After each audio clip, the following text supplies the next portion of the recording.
Yanvarın 13-nə keçən gecə Azərbaycanda premium markalı benzinin qiyməti 1 manat 5 qəpik olub. Bundan əvvəl həmin markalı benzinin qiyməti 95 qəpik idi. Faktı Meydan TV-yə İzpetroldan təsdiqləyiblər. Bildirilib ki, digər markalı benzinlərin qiymətində hələlik artım yoxdur.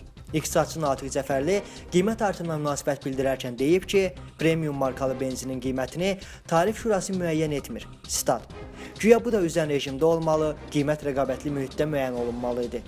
Premiumu tək bir şirkət gətirdi və satdı. İndi dollar bahalaşır, bahalaşacaq. Bu marka xaricdən valyuta ilə alınır. Ona görə də bu növ benzinin qiyməti qalxması təəccüblü olmayacaq. Sadəcə qiymət bahalaşsa, qiyməti dövlət tərəfindən müəyyən olunan digər markaların da qiymət artımına zəmin yaradacaq. Benzin də qalxsa, kommunal qiymətlərin və dolların da bahalaşdığını nəzərə alsaq, ərzaqdan tutmuş dərmana qədər hər şeyin qiymətinin daha da artması qaçılmaz olacaq." Statın sonu. Heç kimə sir deyil ki, ölkəmizdə satılan dərmanların 99%-i xaricdən ixal olunur. Ancaq bir müddət öncə ölkə rəhbərliyinin təşəbbüsü ilə farmakoloji zavodun təməl qoyma mərasimi olub. Bunu Səhiyyə naziri Oqtay Şirəliyev bildirib. Nazir deyib ki, təxminən 2 həftə sonra ölkədə daha bir dərman zavodunun təməli qoyulacaq.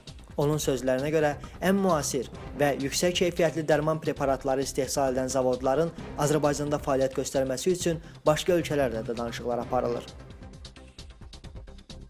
Azərbaycan ağırlıq qaldıranı 31 yaşlı İntiqam Zahirovun 2012-ci il London Yay Olimpiya oyunlarında gümüş medal qazanma ümidləri boşa çıxıb. Belə ki, Beynəlxalq Olimpiya Komitəsi 94 kiloqram çəki dərəcəsində çıxış etmiş idmançı İntiqam Zahirovu cəzalandırıb. Cəzalanmanın səbəbi atletin London 2012-dəki doping testinin təkrar analizinin müsbət nəticə verməsi göstərilib. Zahirov Olimpiyadada tutduğu 6-cı yerdən və buna görə aldığı diplomdan da məhrum edilib.